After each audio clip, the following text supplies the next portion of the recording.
Imagine que ton silence ne soit pas seulement l'absence de mots, mais un écho constant qui résonne dans son esprit, l'obligeant à affronter ce qu'il n'a jamais voulu voir. Chaque jour sans toi devient un miroir inconfortable qui lui rappelle ce qu'il avait et qu'il n'a pas su valoriser. Ce n'est pas de l'indifférence, mais une présence invisible qui l'accompagne même dans sa solitude. Et tandis qu'il tente de combler ce vide avec des distractions, des conversations ou de nouvelles rencontres, le manque s'agrandit. Parce que ce n'est pas n'importe quel silence, c'est le tien. Celui qui autrefois calmait ses tempêtes et donnait un sens à ses journées. Désormais transformé en mur infranchissable, il expose avec cruauté le prix de ses décisions. Et le plus puissant, c'est que pendant qu'il lutte contre cet écho, toi, tu te fortifies, tu te reconstruis, tu avances. Tu deviens plus inatteignable, plus énigmatique et impossible à oublier. Voilà pourquoi ton silence peut être l'impact le plus profond que quelqu'un puisse recevoir. Avant de continuer, prends un instant et écris en commentaire. Mon silence a de la valeur. Fais-le comme un engagement envers toi-même. C'est le premier pas vers ta meilleure version. Première vérité. Ton renouveau silencieux dépasse toute chute bruyante. Quand quelqu'un croit que tu vas t'effondrer, mais qu'il te voit te relever dans le silence, sa perception change complètement. Le stoïcisme enseigne que la véritable force n'a pas besoin de se proclamer. La maîtrise de soi vaut plus que n'importe quel discours ou justification. Ton silence devient un terrain fertile pour ta transformation. Quand tu refuses de dramatiser, de publier des allusions ou de chercher des témoins à ta douleur, tu reprends le contrôle de ton récit. L'autre, qui s'attendait peut-être à ce que tu quémandes des explications, reste face à un vide qu'il ne sait pas combler. Et ce vide, c'est ta force. Il se demande, comment est-il possible que tu restes debout? Pourquoi n'agis-tu pas comme tout le monde l'aurait attendu? Cette énigme devient ton allié, car elle brise l'histoire qu'il s'était inventée à ton sujet. Chaque jour passé sans rompre ton silence est une pierre ajoutée à la construction de ta nouvelle version. Au lieu de gaspiller ton énergie en confrontation, tu l'investis dans des habitudes qui te renforcent, faire du sport, apprendre, t'améliorer, cultiver ton entourage, et ce progrès silencieux est impossible à ignorer. Les vrais changements ne se crient pas, ils se voient, ils se ressentent, même de loin. La clé, c'est de transformer la douleur initiale en moteur. Le rejet ou la déception deviennent des combustibles puissants, si tu décides de les utiliser non pour te plaindre, mais pour nourrir ta discipline. Chaque fois que tu ressens la tentation d'écrire ou de provoquer une réaction, souviens-toi, ce qui a le plus de poids, ce n'est pas ce que tu dis, mais ce que tu es capable de construire dans le silence.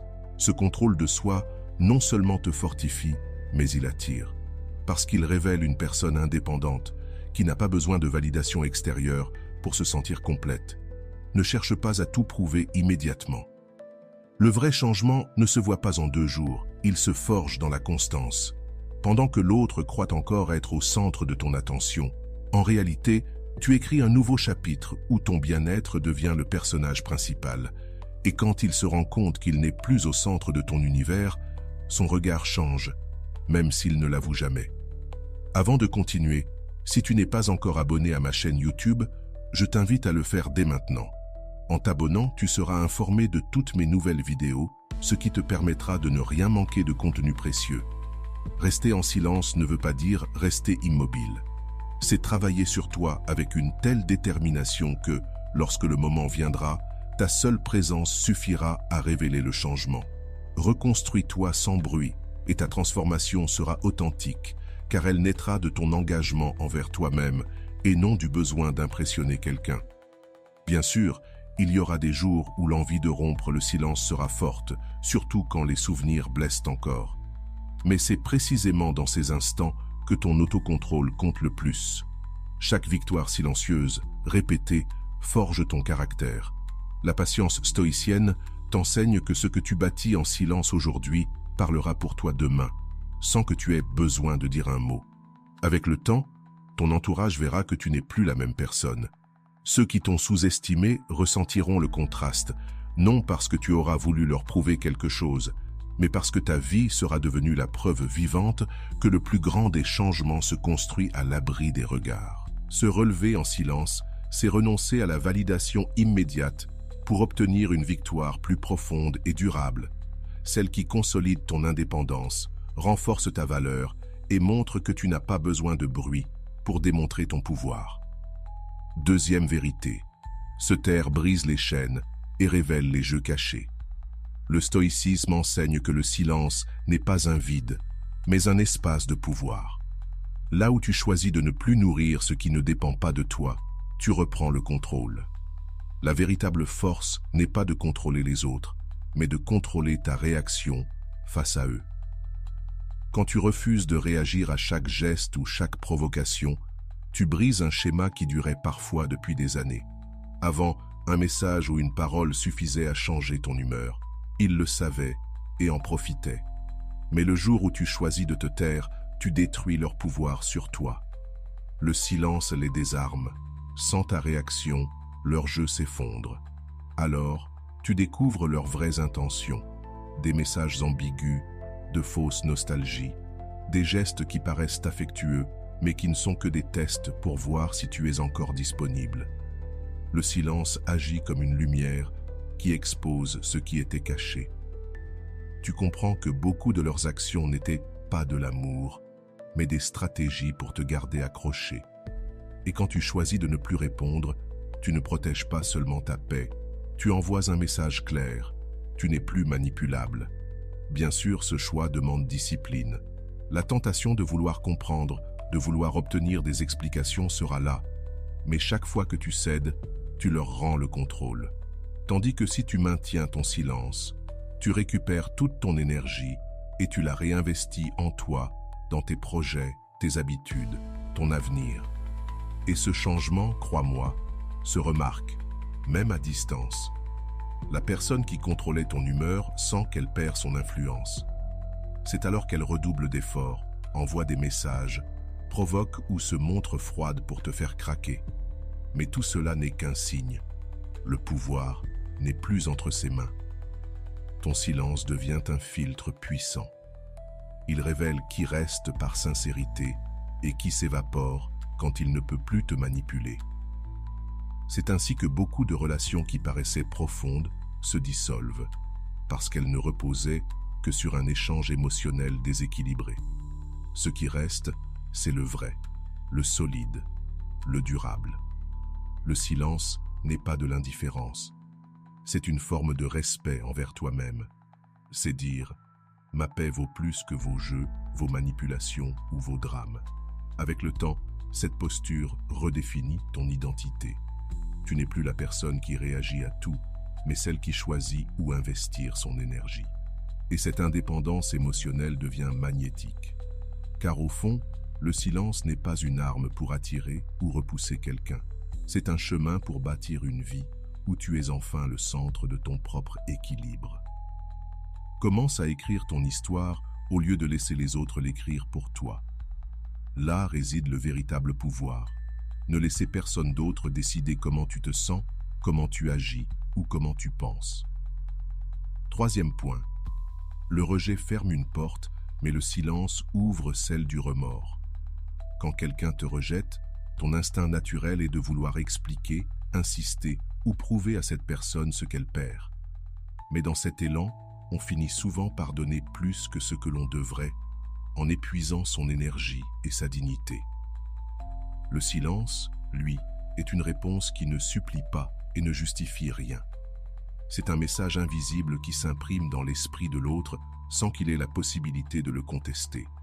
C'est la décision consciente de ne pas nourrir un lien qui n'est pas réciproque et de protéger ta propre valeur sans avoir besoin de la démontrer par des mots.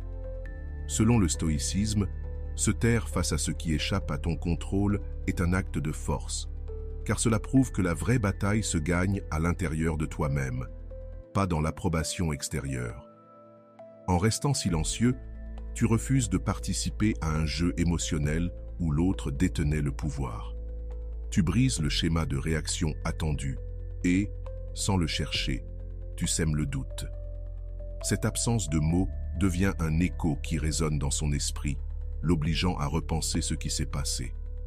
On ne se souvient jamais d'une insistance avec respect, mais on peut se souvenir d'un silence avec curiosité, parfois même avec inconfort. Car quand tu ne réagis pas comme prévu, tu montres que tu n'es pas prévisible, et cela te rend plus difficile à remplacer. La clé, c'est de ne pas utiliser le silence comme manipulation, mais comme autoprotection. C'est investir ton énergie dans ta reconstruction, retrouver ton équilibre émotionnel et te prouver que tu n'as pas besoin de mendier de l'attention pour te sentir digne. Le silence devient alors un bouclier qui filtre ce qui entre dans ta vie et ce qui reste dehors. Celui qui t'apprécie vraiment n'a pas besoin que tu le poursuives pour voir ta valeur. Il le saura même en ton absence. Et s'il ne le voit pas, c'est un signal clair que ton temps et ton énergie doivent être investis ailleurs. Appliquer ce principe, c'est faire des choix conscients après un rejet. Il ne s'agit pas de disparaître avec rancune, mais de te retirer dans le calme et avec un recentrage sur toi-même. Cela implique de couper les contacts inutiles, d'arrêter de surveiller ce que fait cette personne et de tourner ton attention vers des activités qui te renforcent. C'est un changement de perspective, passer de l'attente de quelque chose de l'autre à t'apporter à toi-même ce que tu attendais. Le silence cesse alors d'être un vide et devient un espace fertile. Avec le temps, ce comportement produit deux effets. Le premier en toi. Tu réalises que ta paix n'est pas liée aux décisions des autres et tu apprends à être plus sélectif avec ceux que tu laisses entrer dans ta vie. Le second, en l'autre, ton silence devient une présence invisible qui rappelle ton absence.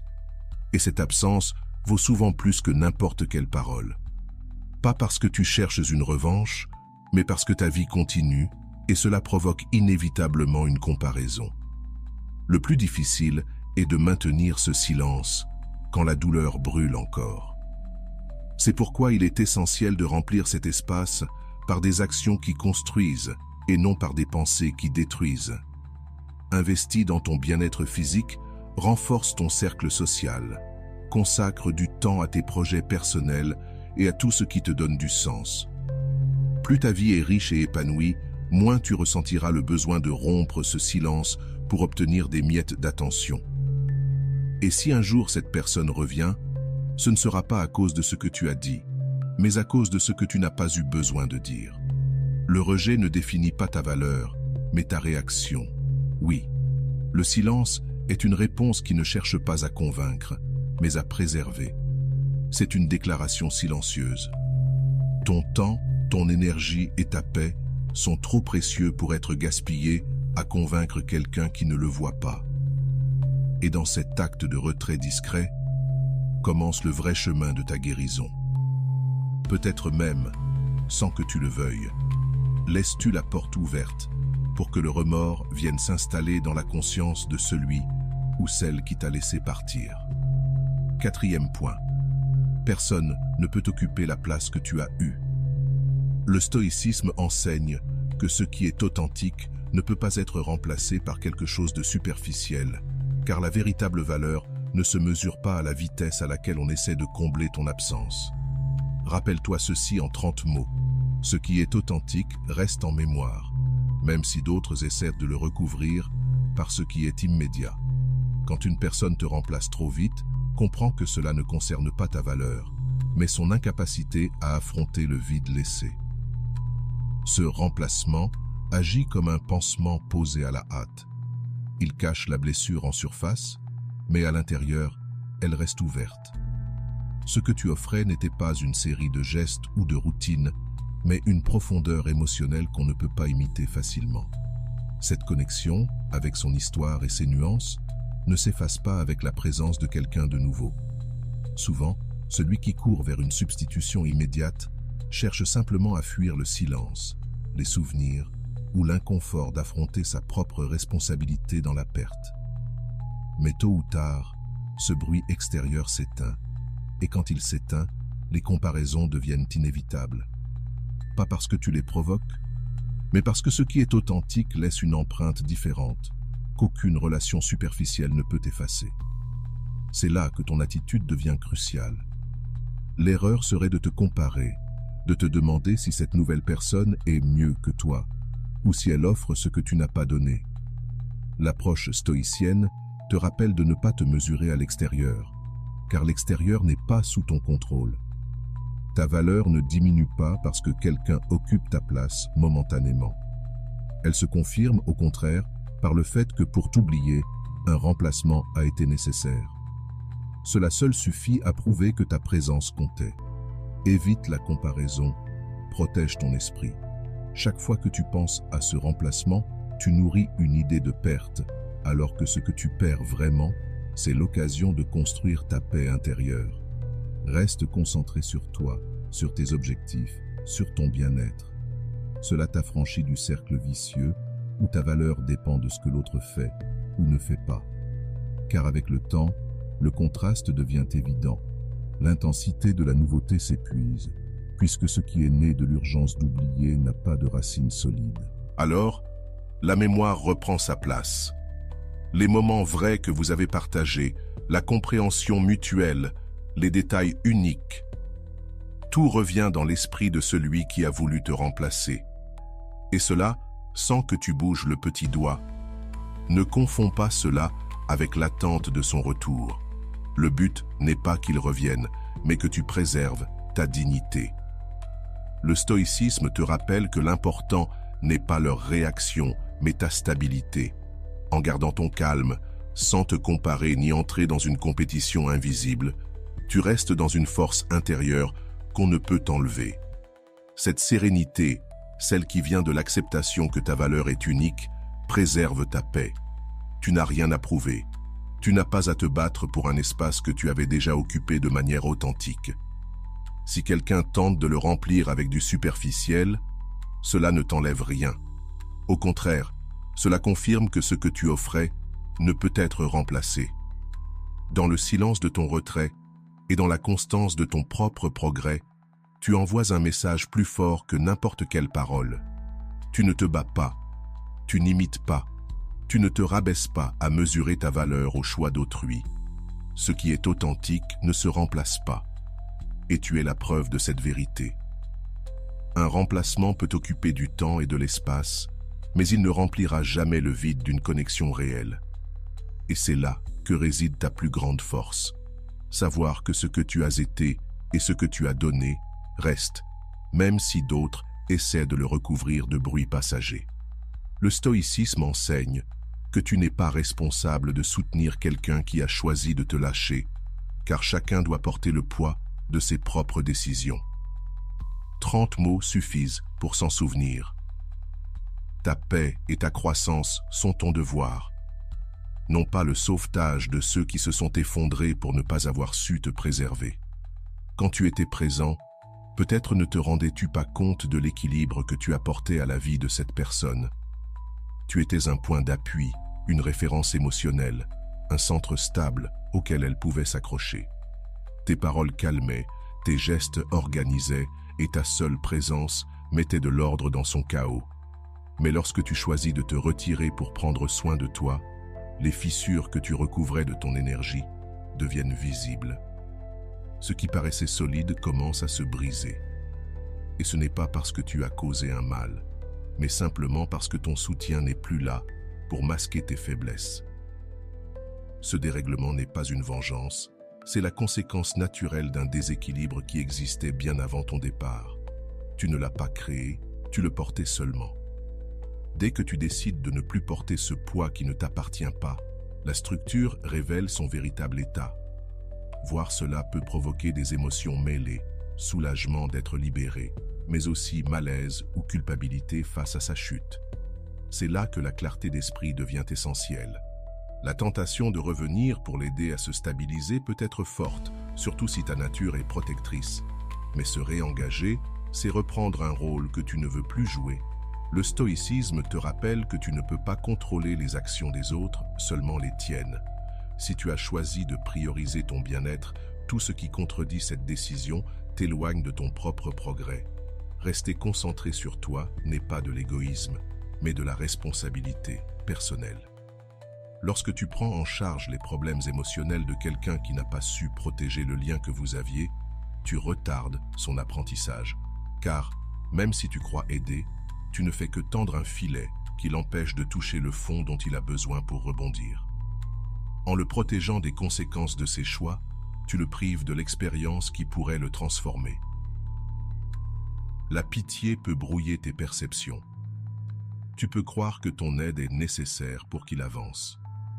Mais si tu analyses avec lucidité, tu verras que ta présence ne résout pas ses problèmes à la racine.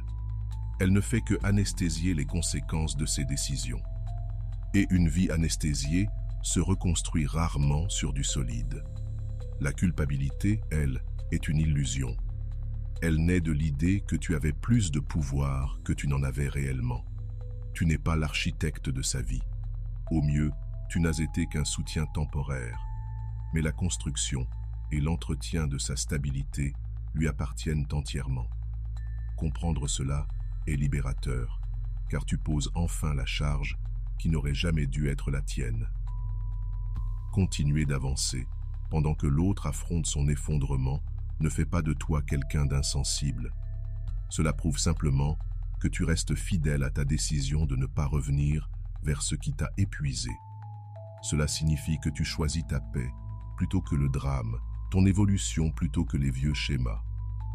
Et même si, de l'extérieur, cela ressemble à de la froideur, en réalité, c'est un acte de respect envers soi-même et envers le processus que l'autre doit traverser. Avec le temps, cette posture forge une vérité inébranlable. Tu n'es le sauveur de personne et ta valeur ne dépend pas de la capacité à porter la vie des autres au détriment de la tienne. L'effondrement des autres n'est pas ta défaite. C'est la preuve visible que ton rôle n'était que temporaire et que ton énergie est désormais investie là où elle compte vraiment, en toi. Le stoïcisme enseigne aussi que leur remords n'est pas ta responsabilité à réparer. Ce n'est pas ton devoir de guérir celui qui a choisi de s'éloigner, car la vraie valeur de ta présence se mesure souvent dans ton absence. 30 mots suffisent pour s'en souvenir. Tu n'es pas responsable de soigner celui qui a brisé ce que vous aviez construit. Son repentir est une leçon qu'il doit apprendre seul. Lorsqu'une personne commence à sentir le poids de ce qu'elle a perdu, elle cherche souvent du réconfort là même où elle avait tourné le dos. Cela peut prendre la forme de messages nostalgiques, de gestes de tendresse ou de promesses de changement. Mais attention, ce qu'elle ressent n'est pas forcément une transformation. C'est bien souvent seulement de l'inconfort face au vide. Intervenir pour soulager ce malaise ne fait que te voler ton énergie et interrompre le processus qui pourrait la mener à un véritable apprentissage. Si tu la sauves, tu lui rends la facilité qu'elle avait avec toi et tu l'empêches de faire face à ses propres choix. Ce vide qu'elle affronte aujourd'hui n'est pas son ennemi, mais son maître. C'est ce qui peut lui permettre d'évoluer. Ton absence devient alors un miroir inconfortable qui reflète ce qu'elle ne voyait pas auparavant. Si tu combles ce vide trop vite en revenant, elle oubliera rapidement pourquoi elle ressentait ce manque. Mais si tu maintiens la distance, tu laisses la leçon s'enraciner profondément. Et seule cette profondeur peut provoquer un véritable changement. Cela ne signifie pas que tu dois agir avec rancune ou indifférence froide. Il s'agit simplement de préserver ton espace émotionnel et de te rappeler que ta dignité passe avant toute envie d'arranger ce qui ne dépend pas de toi.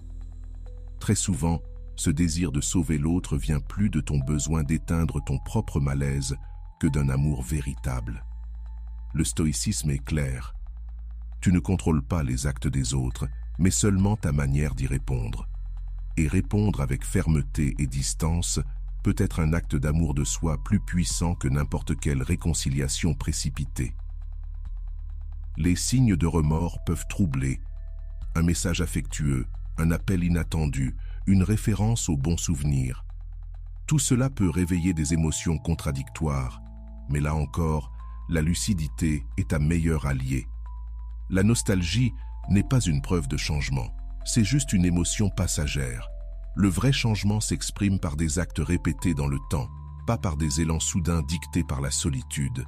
Quand tu décides de ne pas soulager le repentir de l'autre, tu te libères d'un fardeau invisible, celui de te croire responsable de son bien-être émotionnel alors qu'il n'a pas pris soin du tien.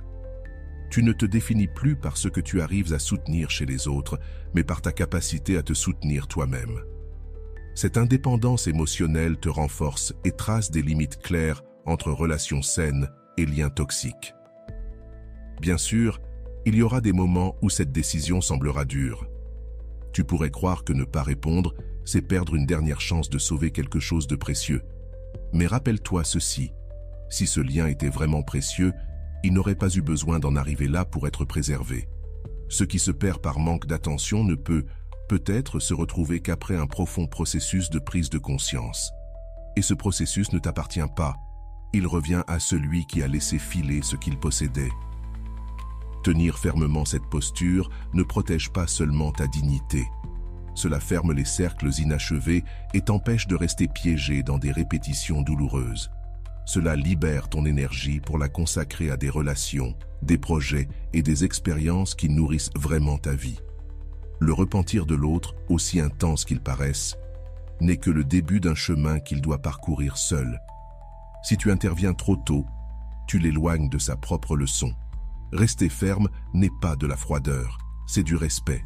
Respect pour toi et respect pour son processus.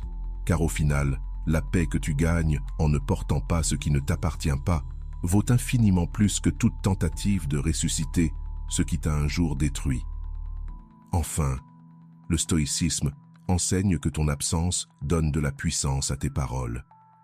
Tu n'as pas toujours besoin de parler pour transmettre un message. Parfois, le silence est l'argument le plus fort.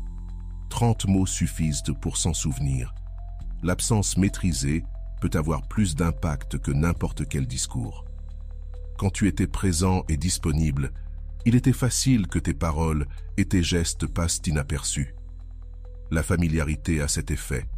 Ce qui est précieux devient normalisé et finit par être confondu avec quelque chose de garanti.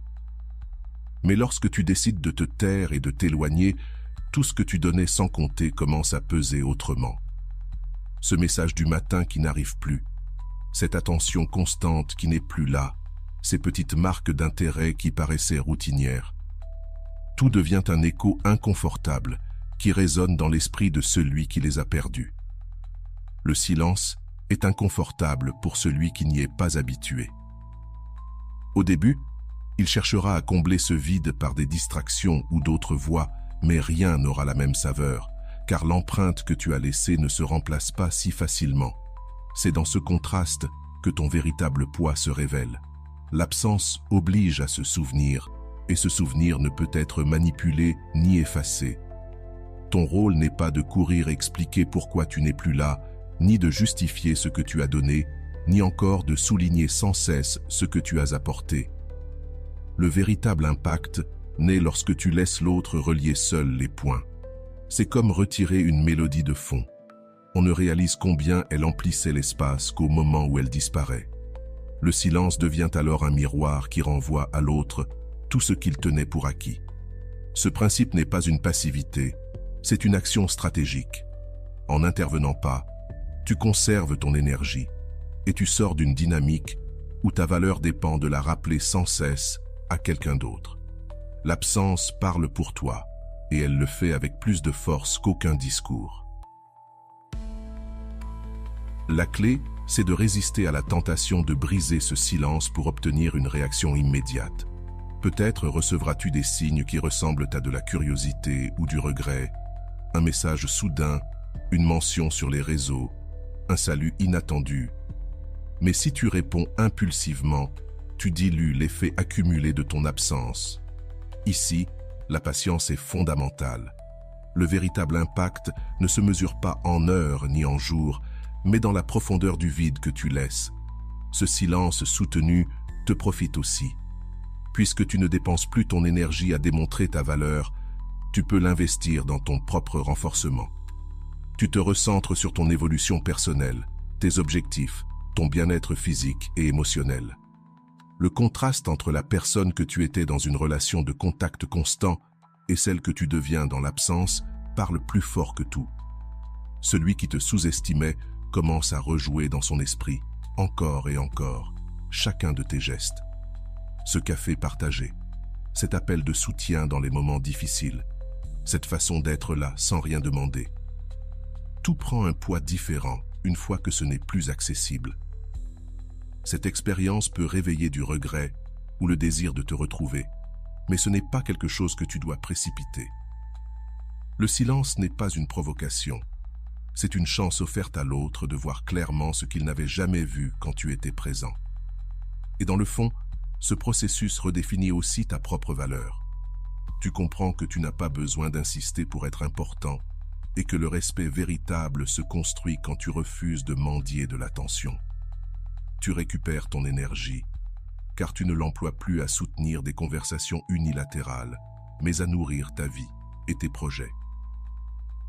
Quand tu te tais, l'autre finit par entendre, non pas parce que tu veux qu'il le fasse, mais parce que le vide que tu laisses parle pour toi. À ce moment-là, ton absence devient ta voix la plus puissante, une voix qu'on ne peut interrompre, contredire ni ignorer. Et n'oublie pas, c'est toi qui décides quand mettre un terme, pas eux. Le stoïcisme enseigne que le pouvoir de fermer un cycle ne se donne pas, il s'exerce. Ta paix ne dépend pas d'un mot final prononcé par quelqu'un d'autre, mais de ta propre décision de lâcher prise et d'avancer. Beaucoup croient avoir besoin d'une dernière conversation, d'un message d'excuse ou d'une explication détaillée pour tourner la page. Mais cette attente ne fait que prolonger la douleur, car elle place ta guérison entre les mains de celui qui t'a déjà montré qu'il ne savait pas te protéger. Le véritable pouvoir réside dans le choix d'une clôture intérieure, silencieuse. Choisir ton propre mot de fin, c'est reconnaître que tu as déjà toutes les informations nécessaires pour décider que cette histoire ne t'apporte plus rien. Le stoïcisme t'invite à te poser une question essentielle. Veux-tu vraiment comprendre ce qui s'est passé, ou cherches-tu une raison de rester un peu plus? Le silence devient alors une déclaration d'indépendance. Cela ne veut pas dire que ça ne fait pas mal, mais c'est précisément dans cette douleur assumée que naît la force. Tu n'attends plus de validation extérieure. Tu comprends que le respect, la clarté et la paix, tu peux te les offrir toi-même. En fermant ce chapitre par toi-même, tu reprends le contrôle de ton processus de guérison. Tu ne vis plus au rythme de silence imposé, ni de messages qui n'arrivent jamais. Tu choisis toi-même le moment d'avancer. Ce changement dissout la dépendance émotionnelle qui te faisait croire que seul l'autre pouvait te donner la tranquillité que tu cherchais. Tu comprends enfin qu'elle vient de l'intérieur et non d'une concession extérieure. Et quand tu prends la décision de mettre fin sans demander la permission, tu ne termines pas seulement une histoire, tu transformes toute la narration. Tu n'es plus celui qui attend d'être libéré, tu deviens celui qui a choisi de se libérer. Le vrai dénouement n'arrive pas dans un dernier message, ni dans une ultime rencontre. Il arrive au moment exact où tu dis, pour toi-même et sans témoin, cela s'arrête ici, et je continue ma route. Ce moment, invisible pour le monde, est l'instant où tu récupères pleinement ta paix. Le stoïcisme enseigne que ton éloignement agit comme un miroir. Il reflète et amplifie ce que l'autre a perdu. Ce qui n'était pas apprécié en ta présence prend une valeur démesurée une fois que ce n'est plus là. Et ce contraste parle plus fort que n'importe quel reproche. Arrête d'être toujours disponible. L'esprit humain fonctionne ainsi. Il s'habitue vite à ce qui est constant et finit par le donner pour acquis. Mais lorsqu'il le perd, il le redécouvre comme quelque chose d'exceptionnel. Dans le vide que tu laisses, l'autre personne commence à chercher ce que tu offrais. Parfois consciemment, parfois sans même s'en rendre compte. Elle peut essayer de le retrouver chez d'autres, dans de nouvelles relations ou dans des distractions passagères. Mais ce que tu as construit avec authenticité ne peut pas être imité facilement. Et quand elle réalise que ce qu'elle possède aujourd'hui n'égale pas ce qu'elle avait avec toi, le poids émotionnel devient inévitable. C'est là que ton rôle est crucial. La tentation de leur rappeler qui tu étais et ce que tu donnais est grande, surtout quand tu sais qu'ils ne retrouveront rien de comparable ailleurs. Mais agir ainsi briserait la magie du contraste. Le véritable impact se produit lorsque tu n'interviens pas, quand tu laisses le silence et la distance travailler pour toi. Ton absence devient alors un message constant, qui n'a pas besoin de mots pour être compris. Te maintenir ferme dans cette absence est un acte de discipline émotionnelle. Cela signifie résister à l'impulsion d'envoyer un petit message, de laisser un commentaire nostalgique ou de répondre à des provocations destinées à tester si tu es encore disponible. Chaque fois que tu évites ce piège, tu renforces ta position et l'effet du miroir que ton absence a créé. Ce processus agit aussi sur toi. En cessant de chercher à confirmer ta valeur à travers leurs réactions, tu apprends à la voir et à la ressentir par toi-même. Ton estime de toi se nourrit de ta cohérence, du fait de savoir que tu n'as pas besoin de forcer la reconnaissance pour exister. Et surtout, tu comprends que ton impact est réel, car il ne nécessite pas ton intervention constante pour rester vivant dans la mémoire de l'autre. Avec le temps, ce qui était banal pour eux devient une référence. Chaque nouvelle interaction qu'ils auront sera mesurée, consciemment ou inconsciemment, à l'aune de ce que tu offrais. Et même s'ils essaient de le cacher, la comparaison est inévitable. Cela peut leur provoquer du regret, de la mélancolie, ou même de l'inconfort, car le miroir de ton absence ne s'éteint pas. Il reste là, reflétant ce qu'ils ont laissé partir et ce qu'ils n'ont pas su protéger. Mais le but de ce principe n'est ni qu'ils reviennent, ni qu'ils souffrent. Le but est que toi, tu apprennes le pouvoir de te retirer sans crier ta valeur. C'est une leçon sur la manière dont la présence a une valeur unique lorsqu'elle est offerte avec authenticité, et sur la façon dont cette authenticité laisse une trace sans insistance. En restant concentré sur ton chemin, sur ton développement personnel et tes propres objectifs, tu montres que ta valeur ne dépend pas de la reconnaissance des autres, mais de la qualité de vie que tu choisis de bâtir. Voilà la véritable victoire. Que ton absence ne soit pas un jeu pour attirer l'attention, mais un rappel silencieux que ton temps et ton énergie sont un privilège et non un droit automatique pour quiconque. L'absence est un miroir qui amplifie la perte, car elle oblige à voir la différence entre ce qu'on avait et ce qu'on a maintenant. Et ce reflet, même s'il est inconfortable pour l'autre, est ta plus grande preuve. Tu n'as pas besoin de rappel constant pour que ta valeur demeure. Ton identité s'épanouit loin de l'approbation extérieure. Le stoïcisme enseigne que la véritable liberté commence lorsque tu n'as plus besoin que quiconque valide ce que tu es ou ce que tu fais. Ton estime ne dépend pas du regard extérieur, mais de ta capacité à rester fidèle à toi-même, même dans le silence. Quand tu te retires sans explication, tu brises une habitude trop fréquente, agir en fonction de ce que les autres vont penser. Tout à coup, il n'y a plus d'applaudissements à poursuivre, plus d'approbation à conquérir. Tu te retrouves face à toi-même, sans ce miroir déformé qu'est l'opinion des autres. Au début, cela peut sembler étrange, car la reconnaissance extérieure agit comme une douce drogue. Elle motive, elle pousse, et sans t'en rendre compte, elle t'asservit. Mais en l'éliminant brusquement, tu t'offres la chance de découvrir si tes décisions sont vraiment les tiennes ou si elles n'étaient que des réponses au jugement d'autrui. Dans ce silence, chaque choix devient plus conscient. Tu n'agis plus pour l'apparence, ni pour obtenir une réaction, mais parce que tu y crois, parce que cela correspond à tes valeurs et s'aligne à tes principes. C'est là que naît l'autonomie, dans la capacité de suivre ton chemin, même quand personne ne regarde. Cela révèle aussi des dépendances cachées. Peut-être avais-tu besoin de raconter ce que tu faisais pour confirmer que tu étais sur la bonne voie. Aujourd'hui, en ne le partageant pas, tu découvres si tu fais vraiment confiance à ton propre jugement. Le silence est un filtre. Si tes actions perdent leur sens sans validation, c'est le signe qu'elles ne sont pas encore enracinées dans ta conviction personnelle. Appliquer ce principe exige une honnêteté brutale avec toi-même. Avant de prendre une décision, demande-toi: est-ce que je le ferais de la même façon si personne ne le savait? Est-ce que je suivrais ce plan si je n'en tirais aucun compliment?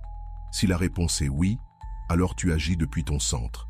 Si c'est non, alors le silence est une occasion de te recentrer et de t'interroger. Cherches-tu l'approbation ou la cohérence? Rester fidèle à tes principes sans attendre d'applaudissements ne signifie pas te fermer au monde, mais te libérer du poids des attentes des autres. C'est comprendre que la valeur de ce que tu fais réside dans l'action elle-même, et non dans la réaction qu'elle suscite. Cette vision transforme la façon dont tu travailles, dont tu te lies aux autres, et même la manière dont tu affrontes les épreuves. Tu n'agis plus pour prouver, mais pour grandir. De cette indépendance émotionnelle naît une profondeur immense. Tu n'as plus besoin d'annoncer tes réussites pour qu'elles aient du sens, ni de justifier tes choix pour qu'ils soient valables.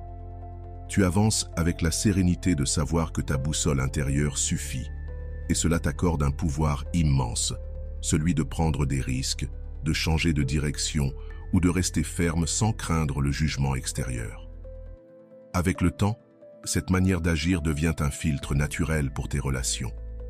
Ceux qui t'apprécient vraiment le font non pas pour ce que tu montres, mais pour ce que tu es, même quand personne ne te regarde. Et ceux qui n'étaient là que pour le spectacle disparaissent, faute de trouver ce qu'ils cherchaient. Le silence, loin de t'isoler, te reconnecte à toi-même. Il t'oblige à t'écouter davantage et à écouter moins le bruit du monde. Tu apprends à faire confiance à ton jugement, à maintenir tes choix, même s'ils ne sont pas populaires. Voilà l'essence de la liberté personnelle. Agir sans dépendre d'une permission invisible que tu n'as jamais eu besoin de demander. Et quand tu y parviens, l'approbation des autres cesse d'être une condition pour devenir un simple bonus. Alors, chaque pas que tu fais devient plus solide, plus vrai, plus authentique, car tu sais désormais que la force pour avancer n'a jamais été dans les applaudissements, mais dans la conviction silencieuse que tu fais ce qui est juste, même si personne ne le voit. Si tu es arrivé jusqu'ici, permets-moi de te remercier profondément pour ton temps et ton attention consacrée à cette vidéo. Avant de partir, abonne-toi à la chaîne si ce n'est pas encore fait. Je te laisse ici 2 vidéos qui pourraient t'intéresser. Prends soin de toi et à bientôt.